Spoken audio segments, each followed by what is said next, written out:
Good morning. Today on Spotlight, a conversation with three Michigan State University academic experts affiliated with their Institute for Public Policy and Social Research. They'll give us insight into how the state of Michigan is measuring up on infrastructure, redistricting, education, and taxation in the midst of this global health pandemic. Our guests, Drs. Matthew Grossmann, Katharine Strunk, and Jacqueline Gardner. It's Sunday, November the 21st, just a few days before Thanksgiving Day, my favorite day. I'm Chuck Stokes, and this is Spotlight.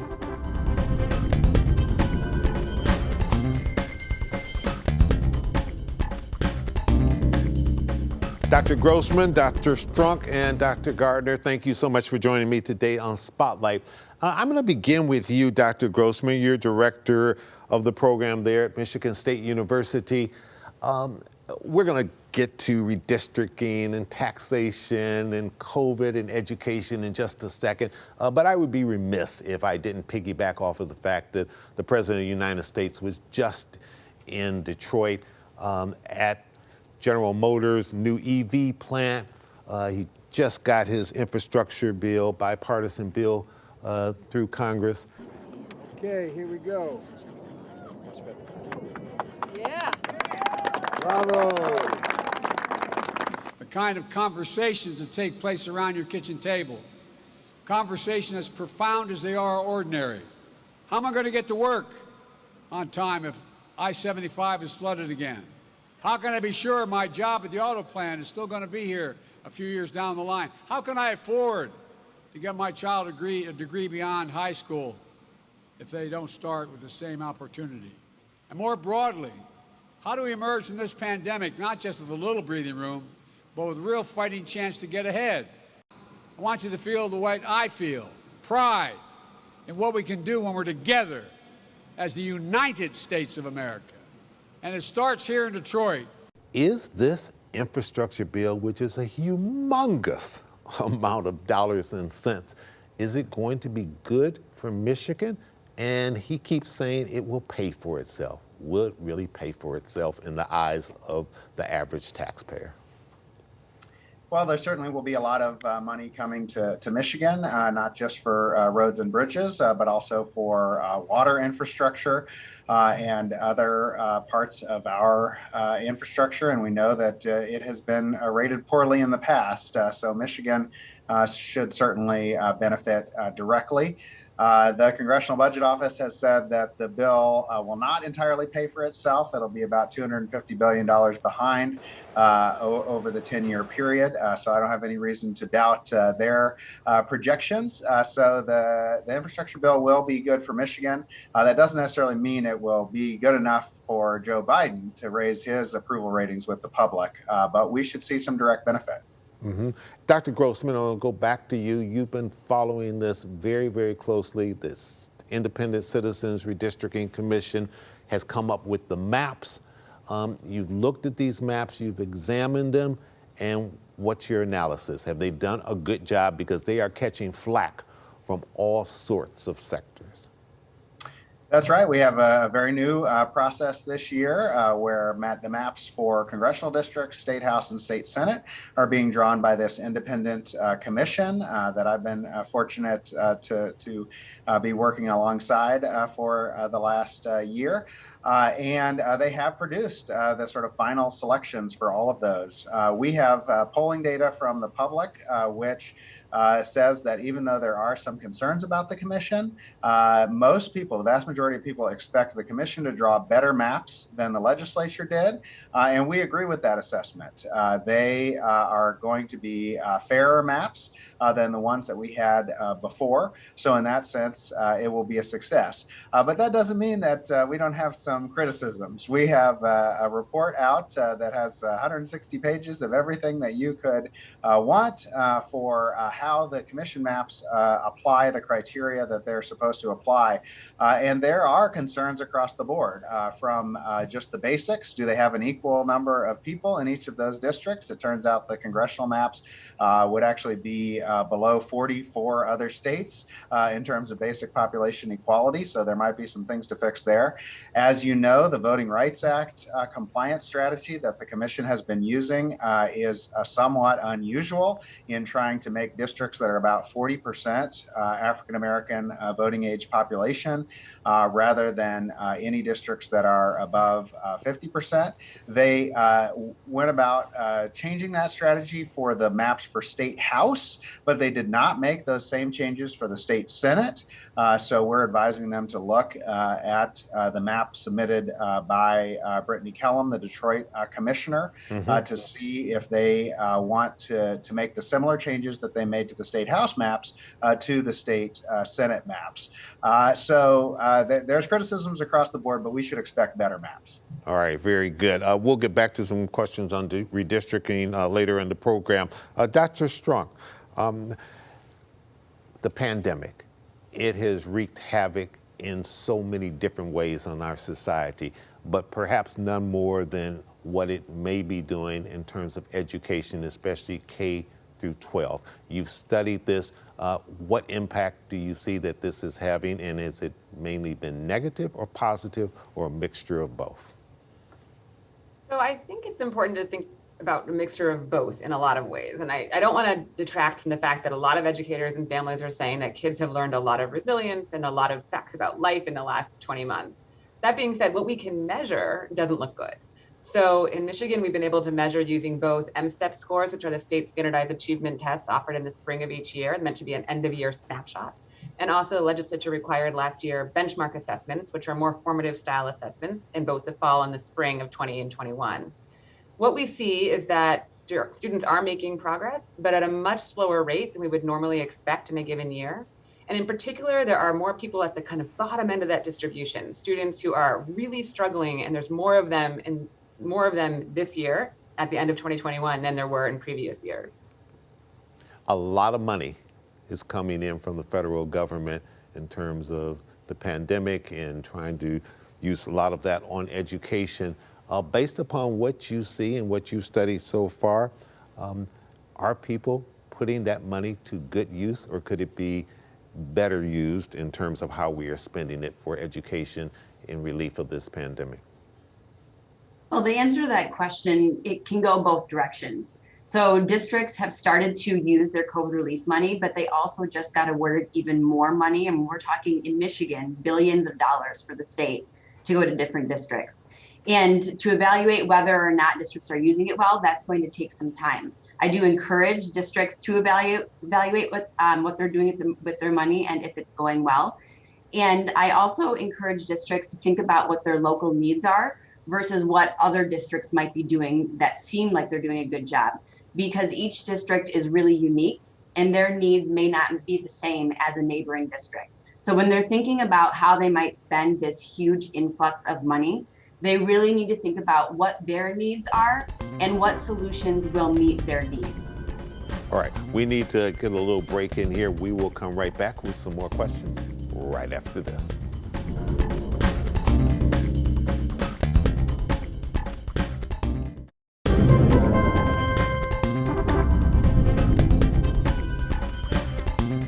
And welcome back to Spotlight. Dr. Strunk, we keep hearing that there's a teacher shortage. Is it just with the main teachers that are teaching every day, or is it also with the substitute teachers? Is it across the board? And is this directly pandemic related, or did we have a problem before and this is just exacerbated? You asked about 20 questions in there. Let me see if I can back it Sorry out. about that.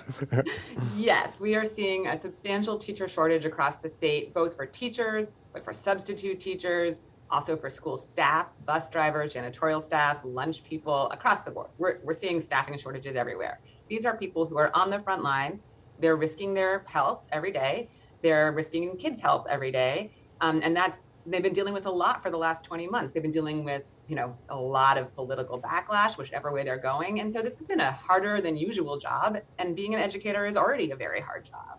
I think it's important to remember, though, that districts and teachers are trying their best. So I think there's been a lot of political backlash here about, why aren't teachers stepping up? Why aren't they doing more? They've been in the classrooms for 20 months, doing what they can, working with kids in ways that they aren't used to. Kids are coming back from the pandemic year of 2021 with exceptional difficulties, right? They have been not in classrooms in some instances for a year. They're seeing greater socio-emotional needs from kids. We're seeing greater health needs from kids. We're seeing greater behavioral problems from kids. And so the job that they're doing every day is incredibly complicated. And I think that it's just critical that when we think about shortage, we think about solutions, not just naming the problem. Sure.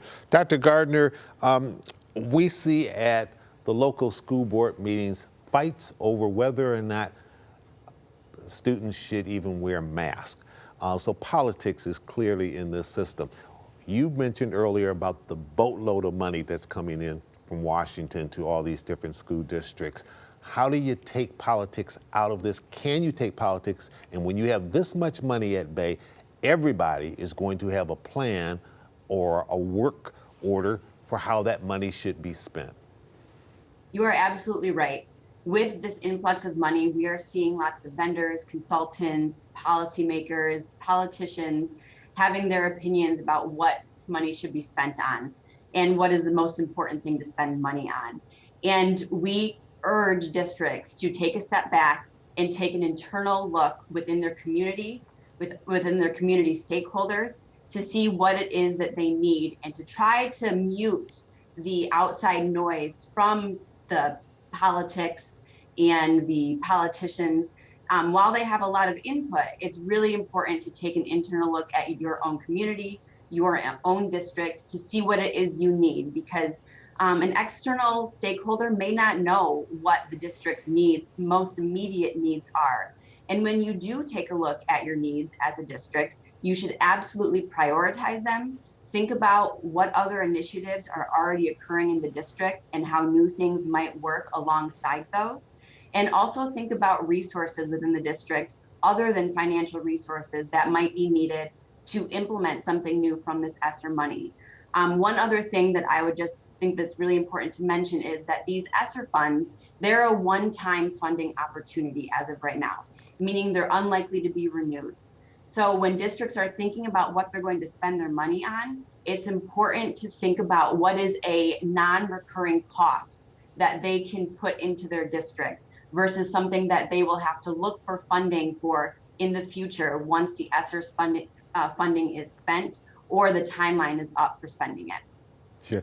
Dr. Grossmann, I believe that your policy organization has received some grant money to consult the new independent redistricting commission. Have they been listening to you? And if they have indeed been listening to you, is it enough to keep them out of the lawsuits that are sure to come?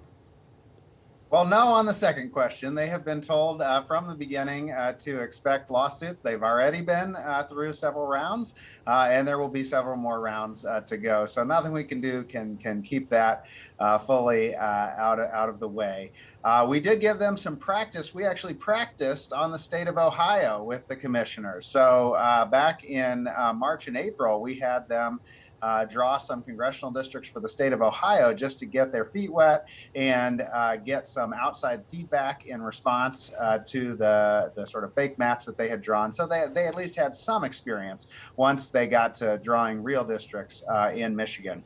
We do think that helped. Does that mean that they are listening to all of our advice? No, not necessarily, but they're getting a lot of advice. And obviously, people have some, just as Dr. Gardner said on the school boards, a lot of people have some different motives for advising the commission. They might want it to draw maps that lean towards the Democrats or the Republicans or that are better for a current incumbent. So some of that noise they really should tune out, and others are just one part of the process that they have to take into consideration. Ed Sarpolis, who I'm sure you all know well, has been doing polling for a long time in redistricting in the Lansing area, said that this commission works so hard at trying to deal with the political gerrymandering and the community of districts that they aired and they created racial gerrymandering. And he said when he looked at the initial maps, it looked like the state of Texas and all the controversy that we see there, drawing maps as opposed to the state of Michigan. You think he's right? The commission is following the advice of their lawyer and their consultant. But we have tried to point out that some of that advice is fairly idiosyncratic.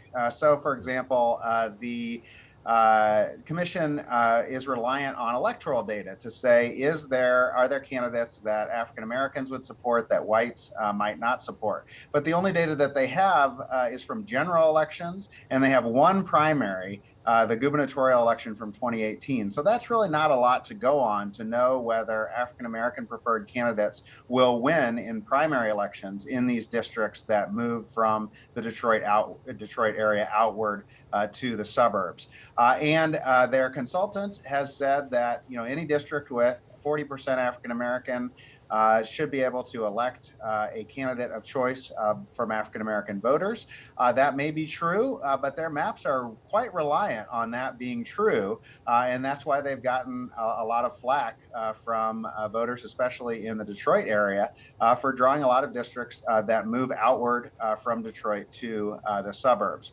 Now, I will say compactness is one of their criteria. They do need to make districts that are somewhat compact, but it's like ranked 9th on the list of criteria. So maps really should not be judged by sort of do they look square, other than do they meet the definition of compactness? And if they don't look square, were they trying to achieve a higher ranked criteria in making them non-square? So I think the commission should be given a little bit of fair game for drawing some districts that may not look completely compact shapes if they were trying to achieve other purposes. All right, we need to take another quick pause for the cause. We'll come right back with more questions to our experts. Stay with us.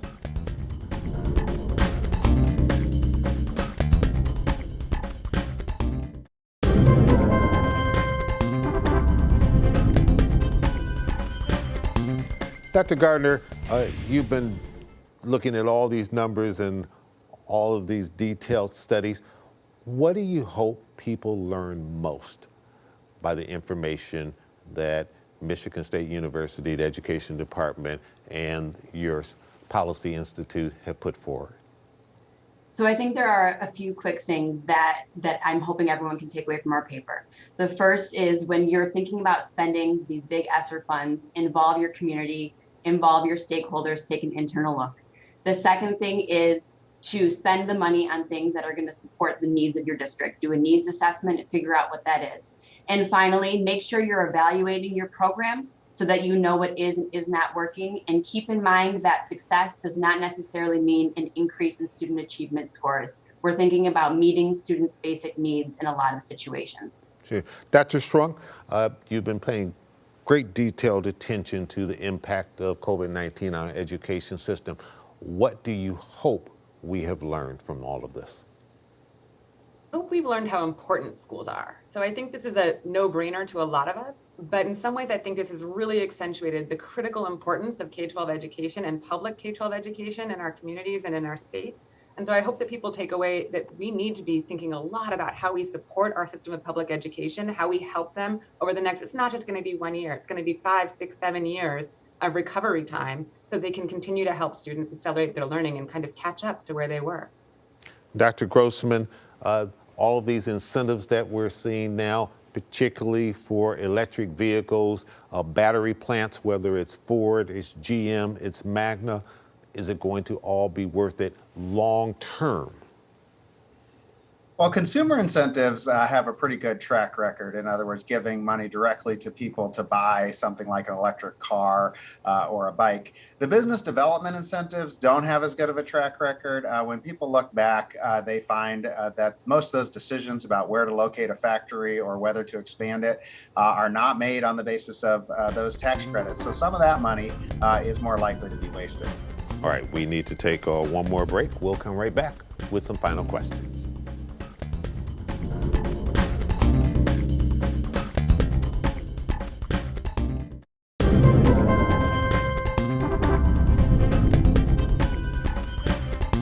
Dr. Grossmann, very quickly, last question on redistricting. There's some more meetings coming up. I think in Ann Arbor and in Lansing, in Detroit, people can still weigh in on these?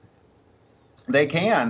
They can go directly to the commission website and say up or down. They can write particular comments about what communities of interest they want protected, or they can tell the commission to go back to the drawing board. So that's all up in the air, and this is the final 45 days before we're going to get those new maps. As you compare Michigan to other states that have also had to deal with this pandemic in terms of education, have we done a better job or perhaps a worse job than other states? Have we been more or less innovative, or too early to tell? So it's too early to tell, and there's been no study yet that I know of that has compared all the states to each other. It's a little early for that because the end of the year tests last year were so difficult to actually administer. When I'm looking at the literature from across all the different states, it looks like Michigan is about on par. We did just as not as well as other states did. Now the question is what we're going to do next. And it seems to me like that there's a big space for Michigan to really put forward a coherent plan about how we're going to help schools accelerate student learning and help them continue to grow in the future. All right. Dr. Gardner, you get the final word. You're there in the College of Education. Are we making it more or less attractive for young students to go into the field of education and come out into the education field? Because I can't think of any profession that's more important in terms of our future as a country right now. That is an excellent and very heavy question.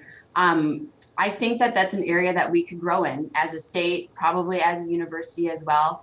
I think that we need to start thinking about how we can support teachers and educators to make the profession as appealing as it was many, many, many years ago now, because teachers are superheroes, rock stars, and we need good people who are passionate and motivated to support students of all backgrounds.